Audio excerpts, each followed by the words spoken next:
આજે ચૈત્રી સુદ પૂર્ણિમા સાથે મંગળવાર છે। આજે ભગવાન રુદ્રના 8મા અવતાર એવા શ્રી રામ ભક્ત હનુમાનજીનો જન્મદિવસ છે। આજે દેશ દુનિયાના તમામ હનુમાનજી મંદિરોમાં હનુમાન જન્મોત્સવની ઉજવણી કરવામાં આવી રહી છે। ત્યારે શહેરના માંજલપુર સ્થિત સરસ્વતી કોમ્પ્લેક્સ નજીક આવેલા પીપળિયા હનુમાનજી મંદિર ખાતે દર વર્ષની જેમ આ વર્ષે પણ ચૈત્ર સુદ પૂર્ણિમાને મંગળવારે વહેલી સવારે હનુમાનજી જન્મોત્સવની મહાઆરતી યોજવામાં આવી હતી। ત્યારબાદ હનુમાનજી મંદિરે ધ્વજા ચડાવવામાં આવી હતી અને સુંદરકાંડનો કાર્યક્રમ કરવામાં આવ્યો હતો। બપોરે હનુમાનજીના જન્મોત્સવની કેક કાપી ઉજવણી કરવામાં આવી હતી।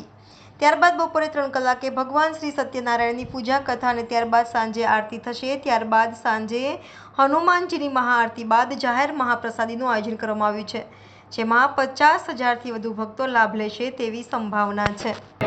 આજે ચૈત્ર સુદ પૂનમ ભગવાન હનુમાન દાદાનો જન્મોત્સવ છે। આપણે હિન્દુ સમાજમાં એક મોટી ખામી છે, આપણે બોલવામાં બહુ ભૂલ કરીએ છીએ। હનુમાન જયંતિ કોણ થાય? જેનું મૃત્યુ હોય એની જયંતિ કહેવાય। હનુમાનજીનો જન્મોત્સવ છે। શાસ્ત્રમાં કહ્યું છે, અસ્વસ્થામાં બલિર્વ્યાસો હનુમાન વિભીષણ કૃપાચારી પરશુરામ સપ્તૈતે ચિરંજીવીના। હનુમાનજી અજર અમર છે, ચિરંજીવ છે। આજે કલયુગમાં તત્કાલ ફળ આપતા દેવ હનુમાન દાદા છે, એટલે હનુમાનજીનો જન્મોત્સવ છે। આજે અમારા માજલપુરમાં શ્રી પીપળિયા હનુમાન દાદાનું મંદિર સરસ્વતી કોમ્પ્લેક્સ સામે રણજીત પેટ્રોલ પંપની પાસે આવેલું છે। અમે દર વર્ષે આ હનુમાન દાદાનો જન્મોત્સવ નિમિત્તે આયોજન રાખીએ છીએ। સવારે અમે જન્મોત્સવની આરતી કરી, ત્યારબાદ ભગવાન હનુમાન દાદાને ધજા ચડાવી, હવે સુંદરકાંડનો પાઠ થશે। ત્યારબાદ બપોરે 12 વાગે હનુમાનજી જન્મોત્સવનું કેક કટિંગ થશે અને બપોરે 3 વાગે ભગવાન સત્યનારાયણ દેવની મહાપૂજા છે। સાંજે 5 વાગે સત્યનારાયણ દેવની આરતી થશે। સાંજે 6:30 વાગે મહાભંડારાની આરતી થશે।